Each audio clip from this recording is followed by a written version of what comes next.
essentially, the takeaway from all of this is that Black Rifle Coffee, Grunt Style, 9 Line, Joe Rogan, Alex Jones,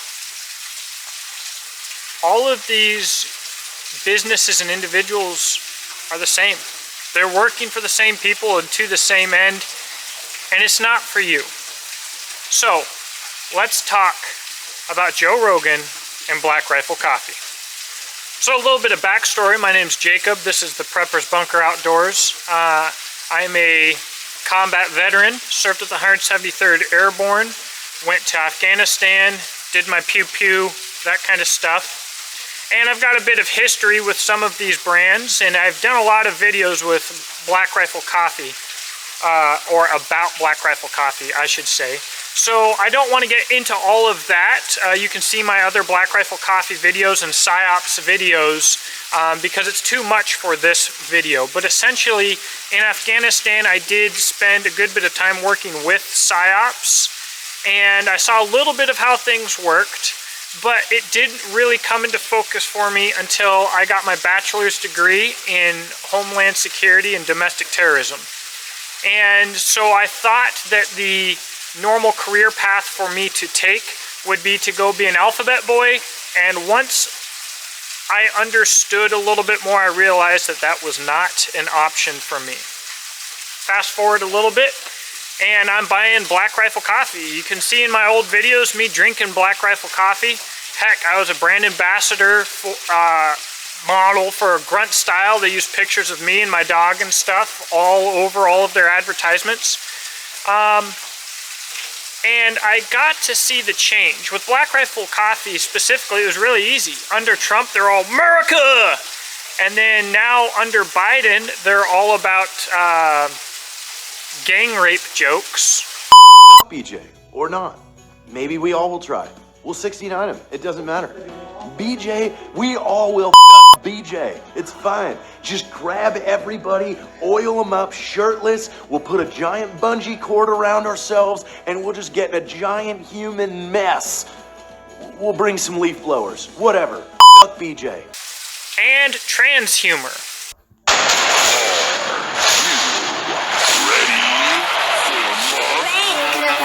Welcome to the military uniform fabulous fashion show, where we invade fashion. That man hasn't had a carb in 10 years. Oh, seriously. Came up hitting my mouth. It's a real life Navy SEAL. Okay, we have a private. I'm loving it. And his dependopotamus. I want to see more.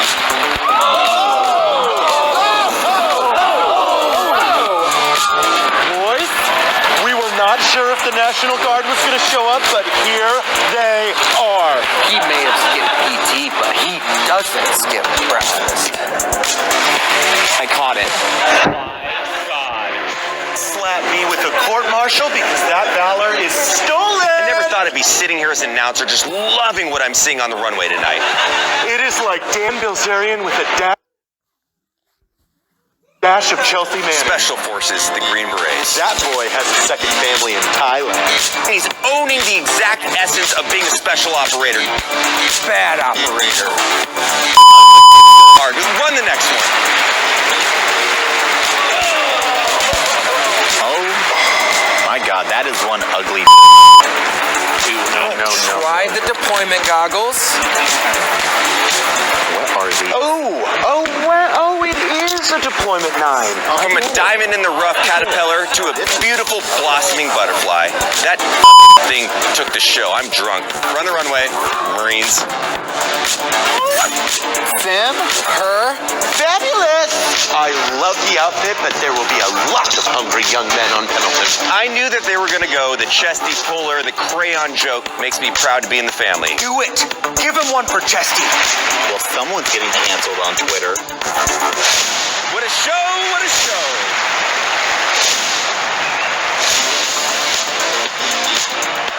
how are you feeling right now? I'm feeling pretty good, Mr. Best. My name is Master Colonel Ken Sanchez, and I'm from Akron, Ohio, and I gotta say that this uniform has got me so many discounts at Chili's. Oh, Chili's. Okay. So what was your inspiration for uniform? Was it service and the sacrifice and the men and women that have died and given everything for this nation? Was that your inspiration? No, I just wanted to get some Quitting my job. Interesting how the change in their in this country has changed how they want to be perceived. And the reason that it's worth talking about is because of their affiliation with Joe Rogan, and because what it means for Joe Rogan and what he's dealing with now. That's what we're here for.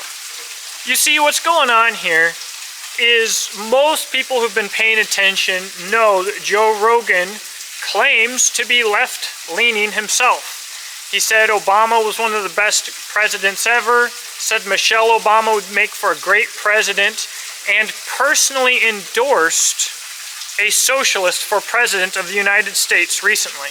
This isn't just in his podcast, this is him going out of his way to advertise a full-blown socialist for president. And yet, he talks about some important people, he talks to some important people, he lets them get their message out, and he's got an amazing following because of it. I often hear that he has 4 to 5 times the viewership of like CNN. I don't know if it's true or not, but it makes sense because who's still watching CNN? Now the issue is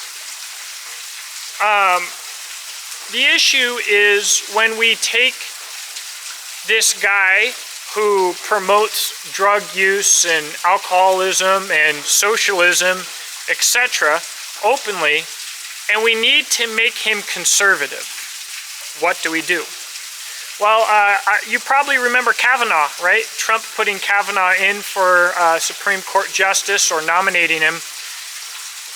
The number one person who should have been pissed about that nomination should have been true conservatives and libertarians. Kavanaugh was a huge part of authoring the Patriot Act, one of the most anti-American things that we've had ever. So, how do you get him in? How do you squeeze him in? Oh, you make the Democrats attack him with some silly allegations. Boom. Conservative hero. Nobody can look into him. Nobody can question him. You must support him because the enemy is attacking him. This is how teams and team psychology is used against us. It's basic psyops stuff, right? So we see Joe Rogan have the same thing happening right now. They need to use Joe Rogan for something. He's an incredibly valuable psyop asset because of his audience. Just like Black Rifle Coffee, just like 9 Line Apparel, Grunt Style, etc. They need him for something. They need him to be credible to conservatives. So I was mentioning earlier, people that are paying attention know that he's always been a liberal and don't even consider him conservative. However, I've realized on libertarian-themed Facebook groups and personally with a lot of the Second Amendment community, one guy in particular, these people who are new to liberty, to the concept of liberty, to conservatism, are being led astray. The people who shouldn't care about Joe Rogan, who not only does the things that I said before, but actually mocked one athlete for talking about how she was being censored and how she didn't think it was right. And he talked about, you know, the right of a private business to censor or post whoever they want, and he laughed at her for it, right? But how are we going to make this guy who's always been so liberal completely be accepted by the Conservative Party? It's as simple as attacking him. And all of these people, they're on essentially a payroll, right? Have some basically unknown musician make a big stink if they don't pull them off, have the White House encourage Spotify to pull them off. Let's make it look like we're attacking him, because it will immediately give him validation from conservatives, especially new ones. And the reason that this is such a big deal is that people who are fresh here, like the guy in particular we're talking about, Brass Bandicoot, he's got a little Instagram page, a couple of videos. I don't know that he matters, but he's all on board with Joe Rogan, right? Admittedly, he voted for Obama as president, and now he's all pro 2A, down with socialists, I hate these commies and everything else, and he wants Joe Rogan for president. And of course, when I mentioned a problem, he immediately became offended. These are the new people to this movement that we need to try to help and educate, because they don't have the history of viewing things through this lens that we do. But also, these are the people that are going to be most susceptible to psyops. Psyops are always aimed at the weakest link. Like I talked about in my last video, in Afghanistan, we were targeting women by giving out free radios that were being used to blow us up, because we are running a radio station pushing for women's rights and women's equality, because if we break the family in Afghanistan, we break the support of our enemies. Psyops are always aimed at the weakest link. So, obviously, Rogan and Black Rifle Coffee have worked together. Black Rifle Coffee, for most conservatives, is, like I see it all the time, Black Rifle Coffee just deleting hundreds of comments from conservatives that are putting them on blast. What's the most entertaining is now Black Rifle Coffee supporting Joe Rogan and talking about how nobody's voice should be canceled, when I've never seen a brand delete as many comments as Black Rifle Coffee. It's amazing. But we see Black Rifle Coffee out there pushing America for Rogan, right? And we see, when someone like myself brings up some of these problems, a lot of people talking about, this is why conservatives can never win. We're too easily divided. We need to all come together no matter what. And here's how that works. If conservatives can allow any commie or socialist into our circle, being placed there by our enemy, and we just accept them in, then we're going to be socialists and communists pretty soon. These people need to be called out. We don't need to come together. When everybody comes together, it's because they're all communist, right? You've heard that communists are peaceful until they're in power. They preach tolerance until they're in power. All you're going to hear from plants and from, beta male teachers' pets is, we all just need to get along. Don't worry about it. They're conservatives, right? This is how morality and principle collapses, when we lose our principles. There's no point in being a conservative if it's conservatism without principle. It is not time to come together. It's time to unify under liberty. It's time to unify under morality. We need to get rid of all of the debauchery. Everybody, after the Rittenhouse trial, 4 doors more whores. Like, are you 12? Like, yes, the Rittenhouse didn't come up with it. It's been said for a long time. And now it's brought up in the Rittenhouse trial, and it's like a conservative slogan now. Are we really that basic? So I'm going to wrap up this video.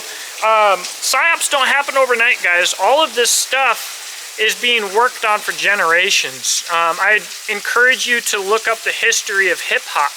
And when hip-hop was forcefully changed, the music industry was forcefully changed because they saw that it was a tool, a powerful tool of manipulation.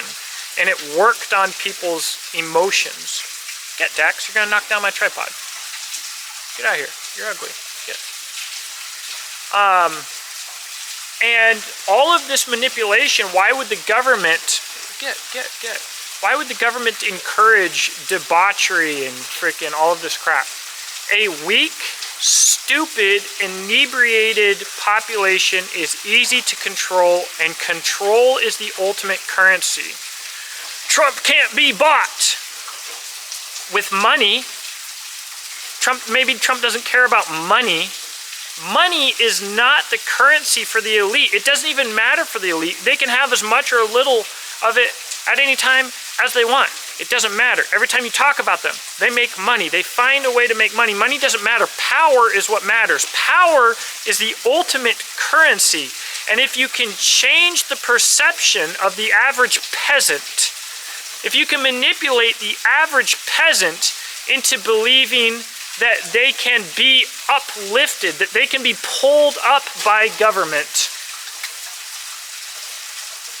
you are giving the government power. When you create fear and chaos and make people turn to government for answers and protection, you are creating power. And guys, it's a mosaic attack in psyops. It is layers of colored glass, layers and layers, controlled opposition, people arguing both sides of the argument, but for one goal. And that goal is for you to lose. That goal is to continue to empower the elite, and ultimately for Christians to bring about the tribulation. The psyops started with Satan in the garden, and they've been running ever since. So there you go. Let me know what you think in the comments section below. I'm going to try and keep these videos shorter and more to the point. Hopefully I've done that today. And I've got a lot more of them to do, because my last video was 30 minutes long, and I need to probably unpack 3 or 4 different topics that were mentioned in full-length videos, just to clarify and make it understandable. If you enjoyed the video, let me know what you think in the comments section below. Also, you can support this channel through supporting my businesses, Beach and Tactical and Exodus Knife and Tool. I don't really get paid to do YouTube, guys.